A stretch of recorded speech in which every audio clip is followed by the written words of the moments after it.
आज की बात। स्वागत। आप जानते हैं कि आज की बात में इस समय हम लोग आचार्य नागार्जुन, जो कि विश्व के महान बौद्ध दार्शनिक हैं और एक ऐसे दार्शनिक जिन्होंने बौद्ध साहित्य में शून्यवाद को गढ़ा, उनके साथ माध्यमिक कारिकाई, कई ग्रंथों की रचना उन्होंने की और तथागत बुद्ध के वचनों को उन्होंने नए सिरे से, नए ढंग से विश्लेषित किया। और उस वक्त में यह विश्लेषण जितना ज्यादा सटीक और मजबूत था, यह विश्लेषण आज भी उतना ही सटीक और उतना ही मजबूत है। हमने पिछली कड़ी में यह देखा कि आचार्य नागार्जुन गति और विश्रांति पर बात कर रहे थे। तो गति और विश्रांति का ये जो संबंध है और ये जो सिद्धांत है, इसे हम समझेंगे आज की कड़ी में। लेकिन आपको याद दिलाते चलते हैं कि ये जो पुस्तक हमारे हाथ में है, दरअसल ये एक शोध अध्ययन है और ये शोध अध्ययन किया है प्रोफेसर डॉक्टर राजेंद्र प्रसाद शाक्य ने। डॉक्टर राजेंद्र प्रसाद शाक्य एक ऐसे प्रोफेसर हैं जिन्होंने विश्व के जितने भी दार्शनिक है, बौद्ध दार्शनिक, दरअसल ये एक जगह कहीं नहीं थे। बौद्ध साहित्य में इतरत्र अलग अलग मिलते थे। उन्हें उन्होंने अपनी एक पुस्तक में अपने अध्ययन के जरिए इकट्ठा किया और इसे इस शीर्षक के साथ छाप दिया है, विश्व के महान बौद्ध दार्शनिक। तो प्रोफेसर डॉक्टर राजेंद्र प्रसाद शाक्य के प्रति हम बड़ा आभार व्यक्त करते हैं, उनके प्रति कृतज्ञता व्यक्त करते हैं और इस अनमोल कार्य के लिए उन्हें धन्यवाद देते हैं। और यहां से हम लोग आगे बढ़ते हैं। देखिएगा, गति और विश्रांति की बात आचार्य नागार्जुन जो समझा रहे हैं, तो वो कैसी है? तो आचार्य नागार्जुन कहते हैं कि गति के मार्ग में, ये जो मार्ग है, इसको दो ही भागों में विभाजित किया जा सकता है। एक तो वो भाग जिस पर पहले से चला जा चुका है, या तो फिर वो मार्ग जिस पर अभी चलना बाकी है। अब इसके अतिरिक्त कोई तीसरा मार्ग तो संभव नहीं है। तो आचार्य नागार्जुन देखिए उनके माध्यमिक कारिका में क्या समझा रहे हैं। पहला तो समाप्त हो चुका और दूसरा अभी सामने नहीं आया, इसलिए गति असंभव है। गति के इस निषेध को उन्होंने विकसित करते हुए यह कहा कि चूंकि गति नहीं है तो चलने वाला भी नहीं है। जब गति ही नहीं है, कोई स्पीड ही नहीं, तो फिर चलने वाला कहां से आया? तो नागार्जुन के इन तर्कों द्वारा गति की परीक्षाओं के संबंध में यह निश्चयपूर्वक कहा जा सकता है कि बिना गति की क्रिया के गति करने वाला नहीं हो सकता। बड़ी स्पष्ट बात कहते हैं आचार्य नागार्जुन। कोई चलने वाला हो तो गति होगी, और गति है तो कोई चलने वाला आएगा। तो बिना गति की क्रिया के गति करने वाला नहीं हो सकता। वह न तो दूसरे के सदृश है और ना ही एक दूसरे से भिन्न। इसलिए परिणाम केवल यह निकलता है कि गति करने वाला एवं मार्ग और गति रूप कर्म सभी अयथार्थ है। ये सब अयथार्थ है। गति, परिवर्तन एवं स्थिति, ये सब बुद्धि से परे है।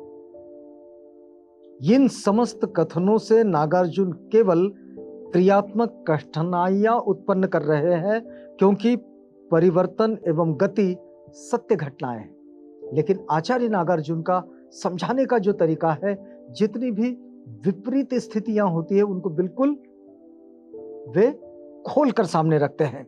गति एवं स्थिति की पूर्ण रूप से व्याख्या नहीं हो सकती, इसलिए ये परम तथ्य नहीं किंतु केवल सापेक्ष परिभाषाएं एवं उपयोगी परंपराएं हैं। और फिर यहां से वे आगे चलते हैं चक्षु इंद्रिय परीक्षा पर। अब ये जो चक्षु इंद्रिय परीक्षा है, इसमें वे क्या कहते हैं, देखिएगा।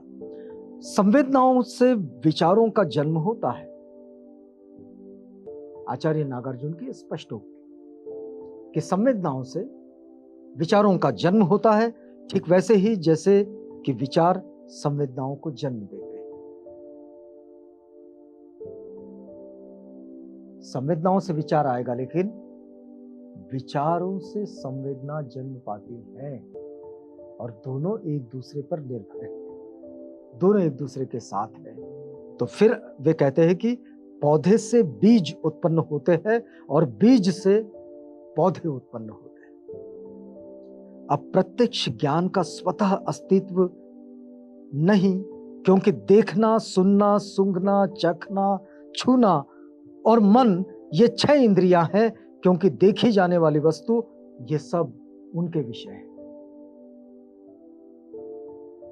बीज बगैर पौधे के तो आते नहीं और पौधा बगैर बीज के आता नहीं, लेकिन जो चीजें हमारे सामने प्रत्यक्ष रूप में दिखाई देती है, ये चाहे फिर सुनना हो, देखना हो, छूना हो, ये सारा जब सब कुछ है, ये तो इंद्रियों का विषय है। देखना अर्थात चक्षु इंद्रिय अपने स्वरूप को नहीं देखता, और जब वह अपने स्वरूप को नहीं देखता तब वो दूसरों को कैसे देखेगा? देखने को अलग करके या अलग न करके कोई देखने वाला नहीं है, और जब देखने वाला नहीं है तब देखने वाली वस्तु और देखने वाला कैसे संभव है? क्योंकि चक्षु इंद्रिय स्वयं को नहीं देखती, और चक्षु इंद्रिय यानी कि दर्शन इंद्रिय के अतिरिक्त और कोई शक्ति देख ही नहीं सकती, तो फिर तीसरी ऐसी कौन सी शक्ति है जो देखे? आचार्य नागार्जुन बड़ी स्पष्टता के साथ और बड़ी गंभीरता के साथ इस गूढ़ को, इस रहस्य को खोलते चले जाते हैं। वे कहते हैं कि वो जो वस्तु जिसको देखा जा रहा है, वो तो चक्षु इंद्रिय का विषय है। वो चक्षु इंद्रिय स्वयं को क्या देखेगा? वो तो दिखा है। फिर इसमें तीसरी कौन सी शक्ति है? तीसरी कोई शक्ति ही नहीं। देखने की क्रिया आदि गति विषय क्रिया की भांति एक साथ विचार में नहीं आ सकते। प्रत्यक्ष ज्ञान एवं द्रष्टव्य पदार्थ और देखने की क्रिया एक दूसरे से संबंधित होकर ही अपना अस्तित्व रखते हैं। ये दोनों एक दूसरे से संबंधित होते हैं और दोनों अस्तित्व में होते हैं। यदि दर्शन की क्रिया न हो तो रंग भी नहीं, और रंग के अभाव में रंग का प्रत्यक्ष ज्ञान भी न होगा। कोई चीज दिख रही है इसलिए तो हम कहते हैं ना कि ये फला चीज सफेद है। अगर चीज ही सामने ना हो तो उसके रंग का, उसके होने का मतलब क्या है?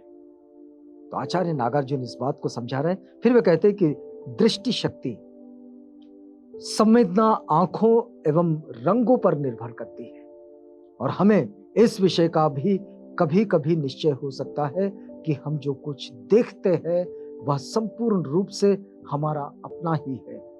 वहीं एक वस्तु भिन्न भिन्न प्रकार की प्रतीत होती है, और इस प्रकार नागार्जुन प्रत्यक्षादि की व्याख्या का खंडन करते हैं। जो प्रत्यक्षादि की व्याख्या है उसका वे खंडन करते हैं। शून्यवाद को बहुत गहराई से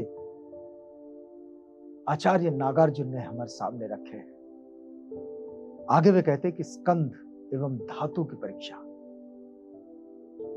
पृथ्वी, जल, तेज और वायु, जिन महाभूतों से पृथक रूप आदि नहीं हो सकते।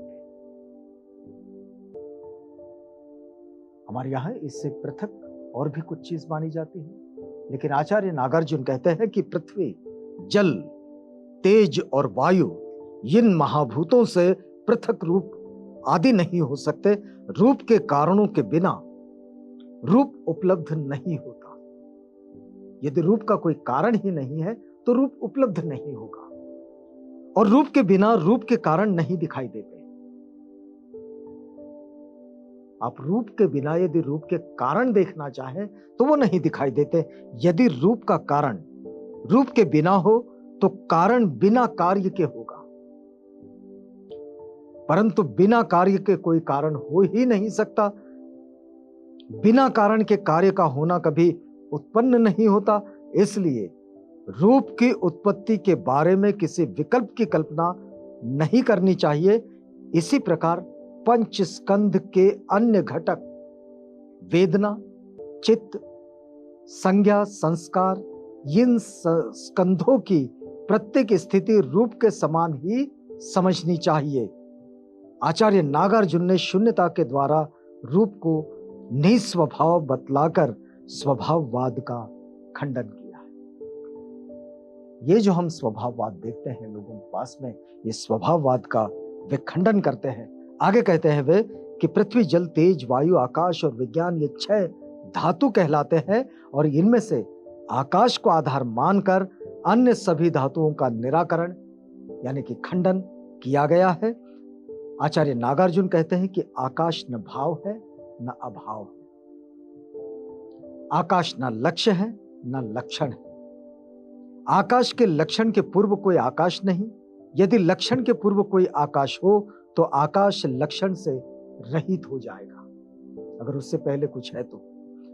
लक्षण से रहित कोई भाव कभी नहीं रहता है।